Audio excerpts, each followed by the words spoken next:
না ডিটেইলস দেওয়া লাগবে না, আচ্ছা লিখে দিবেন নিচে এটা দুটো সাইডটা পিলারটা সহ উঠে। যে এইখান থেকে পিলার থেকে শুরু করে ওই যে কর্নারে একটা পিলার আছে, এই যে পিলার, এই চার পিলার, কোণায় 4 পিলার, হ্যাঁ 4 পিলার।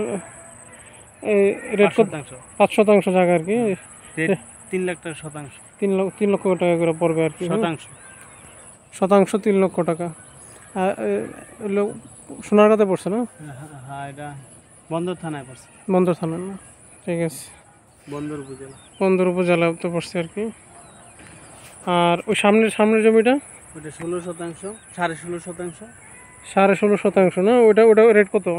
3,50,000। ওটা একদম রাস্তার সাথে 3,50,000। আর সামনে আবার এই বাড়ির পাশে একটা আছে, নীল গড্ডার সাথে, হ্যাঁ হ্যাঁ, ওখানে হয়েছে ওইটা 3 লাখ টাকা শতাংশ। 3 লক্ষ টাকা করে পড়বে শতাংশ